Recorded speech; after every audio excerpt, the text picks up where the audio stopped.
내가 만약에 필라테스라는 키워드로 글을 쓰게 되는 사람이라고 한다면 필라테스 글을 쓰다가 어느 순간 다른 소재가 없어가지고 고갈될 때가 분명히 존재할 거란 말이야. 근데 여기서는 필라테스를 조회하게 되면 1분 만에 1000개의 연관된 키워드를 뽑아준다는 거예요. 안녕하세요. 블로그 담당 컨설턴트 강사 동진쌤입니다. 내 블로그 대체 어떻게 운영해야 되고 돈이 되는 키워드는 어떻게 찾지? 이런 고민 한 번쯤 해보셨을 거예요. 오늘 영상에서는 돈이 되는 주제의 블로그를 찾는 방법과 그 주제를 찾았다면 주제 안에 있는 키워드를 쉴 새 없이 뽑아낼 수 있는 실전 전략까지 함께 준비해봤습니다. 특히 블로그를 처음 하시는 분들이나 또는 블로그를 운영은 하지만 방향성이나 목적성이 흐릿해져가지고 어떻게 성장을 해야 될지 고민이셨던 분들에게 오늘 특히 더 도움이 많이 되실 거라고 생각해요. 제가 단계별로 차근차근 준비해서 오늘 집중하게 되시면 굉장히 중요한 기준점 포인트를 찾게 되실 거예요. 영상 후반에는 제가 실전 키워드를 찾을 수 있는 사이트까지 다 준비했으니까요. 끝까지 놓치지 않고 보시길 바라겠습니다. 그럼 제가 바로 시작하도록 하겠습니다. 자, 이어서 바로 시작하겠습니다. 자, 우선 블로그 시작할 때 있어서 처음 하시는 분들 같은 경우는 주제를 먼저 선택하는 게 되게 중요해요. 근데 주제를 고를 때도 꼭 생각하셔야 되는 게 두 가지라고 생각하시면 될 것 같아요. 일반적으로 돈이 되는 주제인지를 먼저 선택하셔야 되고요. 두 번째로 브랜딩용이라고 한다면 그 브랜딩에 맞는 주제를 구분하셔가지고 블로그를 선택하셔야 된다고 말씀을 드려요. 돈 되는 주제 같은 경우는 말 그대로 검색량은 많으면서도 상업성이 굉장히 높은 컨텐츠들이 돈이 잘 되는 주제라고 이야기를 하는데, 여기 같은 경우는 보시게 되시면 네이버 크리에이터 어드바이저에서는 매달 별로 어떤 컨텐츠랑 어떤 주제들이 검색량이나 관심도가 많은지를 다 볼 수가 있게 되어 있거든요. 근데 작년이 아닌 올해 이번 달 4월 같은 경우는 맛집이랑 뭐 패션이라든지 비즈니스, 뭐 컴퓨터, 뭐 스타 연예인, 리뷰 같은 것들이 굉장히 활성화되어 있다라고 저희들은 볼 수가 있는 거예요. 그러니까 다른 말로 하면 관심사가 많기 때문에 뭐 부동산이라든지 경제라든지 이런 재테크에 관련된 부분들은 돈이 많을 수밖에, 돈이 되는 주제로 갖고 저희들은 생각할 수가 있는 거고요. 반대로 뭐 영화라든지 미술이라든지 전시 같은 음악 같은 경우는 검색량 자체나 관심도도 그렇게 떨어지는 부분이기 때문에 돈이 그만큼 덜 될 수 있다는 거예요. 왜냐면 검색하는데 검색 단가, 광고 단가도 비교적 낮게 측정이 되기 때문에 검색량도 낮고 검색 단가도 낮아서 그만큼 돈이 안 되는 주제라는 걸 저희들은 생각할 수 있다는 거예요. 그래서 블로그를 처음 시작할 때부터 어떤 주제가 돈이 되는지부터 미리 생각할 수 있는 부분이고요. 두 번째로 또 그렇다라고 하면 생각해야 될 부분이 브랜딩용 주제는 또 다르게 접근할 수 있다는 거예요. 이 브랜딩용 주제 같은 경우는 나를 알리는 포지셔닝이기 때문에 나랑 관련 있는 컨텐츠들을 저희들은 선택할 수 있어요. 돈 되는 주제가 아니라 나의 직업에 대한 이야기일 수도 있고요. 교육에 대한 노하우일 수도 있고, 일상 내용이지만 육아까지 함께하는 육아 일상일 수도 있는 거고, 게임에 대한 주제를 하지만 특정 취미가 게임이라고 한다면 게임 또한 돈이 될 수 있는 주제로 브랜딩까지 만들어갈 수 있다는 거예요. 그래서 처음에는 이 돈 되는 주제랑 브랜딩용의 주제를 혼합해서 써볼 수 있는 주제가 가장 좋다라고 저는 말씀을 드리는 편이고요. 그렇게 돈 되는 주제도 정했고 브랜딩용 주제까지도 정했다라고 저희들이 생각한다라고 하면 다음으로 넘어가야 될 부분은 뭐냐? 선배 블로그를 찾아야 된다는 거예요. 주제를 정했다라고 하면 방향성이 잡혔기 때문에 그 방향성이 잡힌 주제에 대한 선배 블로그를 찾는 걸 저는 권장드려요. 일반적으로 네이버에서는 자, 공식 블로그라든지 이달의 블로그 같은 경우도 저희들이 확인할 수 있어요. 예를 들면 이달의 블로그 같은 경우는 2025년 5월달 이번 달 기준으로 비즈니스 경제 분야를 예시를 들면 이 비즈니스 경제 관련해서 활성화되고 그 좀 인기가 있는 주제들의 경제 분야에서 유명한 사람들을 뽑아줬다라는 거예요. 이 사람들 안에서 괜찮은 분들을 한 3명에서 5명 정도의 선배 블로그를 삼아서 벤치마킹 해보시라는 걸 권장드려요.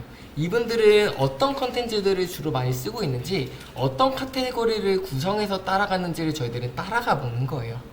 그리고 또 네이버 안에서 보면 인플루언서라는 영역이 따로 있죠. 그래서 여기 인플루언서를 검색하셔서 인플루언서를 클릭하게 되면 네이버의 다양한 32가지의 주제 안에서 각 분야별로 인플루언서가 지금 보여진다는 거예요. 그럼 경제 분야에서 지금 부동산 쪽으로 유명한 분들을 이런 식으로 넘어가면서 인플루언서 한 분야를 뚜렷하게 운영해 가시는 분들을 저희들은 볼 수 있다는 거예요. 그래서 이분들의 그 구성도를 보면서 어떤 내용들을 많이 쓰고 있는지 살펴보면서 나는 어떤 블로그로서 운영해 나가야겠다는 걸 저희들은 미리 준비해 볼 수 있다는 거예요. 단 여기서 굉장히 중요한 팁이 하나 또 있습니다. 그게 뭐냐? 아무나 선배 블로그를 또 찾는 것이 아니라 선배 블로그를 찾았다라고 하면 컨텐츠라든지 카테고리까지 다 구성을 잘했다라고 가정을 하는 거예요. 다만 그 다음으로 중요한 게 내 블로그 등급과 이 선배 블로그의 등급이 비슷한지도 한번 체크를 꼭 해보셔야 된다는 거예요.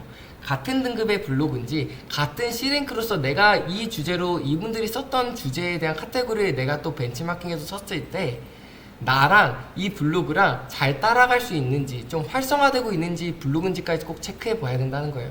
왜냐면 품질적으로 만약에 별로인 블로그를 찾아가게 되면 따라서 비슷하게 글을 제가 구성해서 썼는데 오히려 블로그 품질이 낮아질 수도 있게 되는 거예요.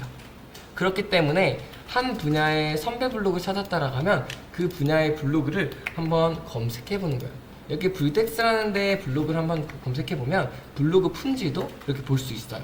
그래서 한 준체 5에서 7 정도 뭐 이런 식으로 쭉 넘어가는 블로그들은 이제 어느 정도 키워드를 잡아서 블로그를 운영하고 있다는 걸 저희들은 유추할 수 있거든요. 그래서 그런 분들의 블로그를 찾아가면 블로그를 빠르게 잘 성장할 수 있는 방법 중에 하나라고 말씀드려요. 그리고 또 저희들의 소통 대상으로 세 번째는 선배 블로그까지 찾았다라고 하면 그 선배 블로그에서 이미 소통을 하고 있는 블로그의 분들이 있을 거예요. 그분들의 댓글을 달고 있는 분들, 이런 분들이 저희들의 소통 대상이다라고 생각하면 될 것 같아요. 왜냐하면 이분들 같은 경우는 제가 관련된 분야의 선배 블로그에서 이미 댓글을 달면서 소통하고 있는 분들이기 때문에 저랑 관심사가 비슷할 확률이 비교적 높다라는 거예요. 그래서 이런 분들과도 소통하면서 같이 키워가시면 된다라고 말씀을 드려요. 그리고 이렇게 선배 블로그랑 소통 대상까지 찾았다라고 하면 이제 키워드까지 찾으셨을 거라고 저희는 유추할 수 있어요. 자, 이분들의 키워드들은 어떤 게 썼는지, 인플루언서들은 어떤 주제를 많이 쓰는지 저희들이 다 이제 찾았다라고 가정을 해보면 그것들을 분석도 하셨을 거예요. 그럼 한번 네이버에 한번 검색해 보는 거예요. 여기서 네이버 검색 광고라는 사이트인데요. 여기선 일반적으로 광고 단가를 보지만 저희들은 다른 걸 한번 보자는 거예요. 저희들은 연관 키워드라는 걸 한번 볼 거예요. 내가 만약에 필라테스라는 키워드로 글을 쓰게 되는 사람이라고 한다면 필라테스 글을 쓰다가 어느 순간 다른 소재가 없어가지고 고갈될 때가 분명히 존재할 거란 말이야. 각 분야마다. 근데 여기서는 필라테스를 조회하게 되면 1분 만에 1000개의 연관된 키워드를 뽑아준다는 거예요. 여기 안에서 필터를 해서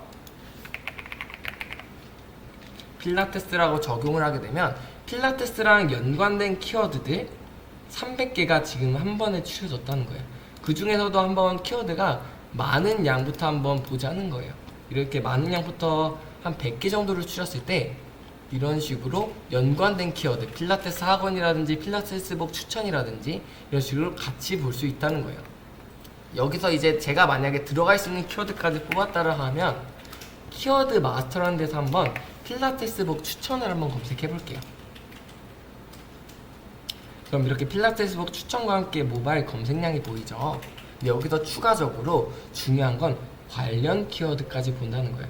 필라테스복 추천뿐만 아니라 내돈내산, 필라테스 추천 덕후, 필라테스 복장 추천 이런 식으로 연관 키워드까지 얼마나 검색되고 있는지 필라테스복 추천했다가 내돈내산, 복장 추천까지 하게 되면 여러 가지의 키워드를 한 번에 내가 글을 쓸 때 노출시킬 수 있는 확률이 높아진다는 거예요.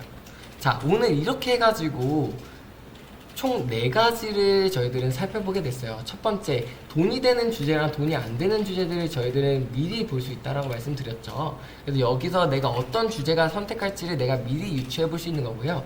그리고 인플루언서랑 이달의 블로그를 통해서 나의 선배 블로그, 나랑 관심 있는 사람들의 블로그 안에서 블로그를 찾아보고 더 나아가서 그 블로그에서 소통하고 있는 사람들을, 댓글을 달고 있는 사람들은 저의 소통 대상으로 블로그 품질을 높이는데 같이 소통을 해가라고 말씀드렸어요. 그리고 마지막으로 또 그 찾았던 키워드들을 계속해가지고 네이버 검색 광고에서 연관 키워드까지 저희들은 찾을 수 있게 됐고요. 그 연관 키워드를 통해서 실전으로 내가 먹을 수 있는지에 대한 부분까지 저희들은 살펴봤습니다. 그래서 오늘 이렇게 알려드린 총 4가지를 기준으로 블로그의 방향성을 잡고 키워드를 설계해 가신다라고 하면 블로그를 빠르게 성장하실 수 있다라고 저는 말씀을 드려요. 자, 오늘 이렇게 이 영상에 도움이 좀 되셨다라고 하면 좋아요나 구독이나 알림 설정까지 꼭 부탁드립니다.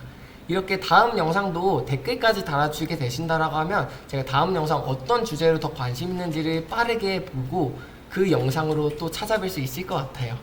그럼 제가 다음 영상은 더 빠르게 한번 준비해 보도록 하겠습니다. 다음 영상에서 더 유익한 블로그 강의로 찾아뵙겠습니다. 안녕.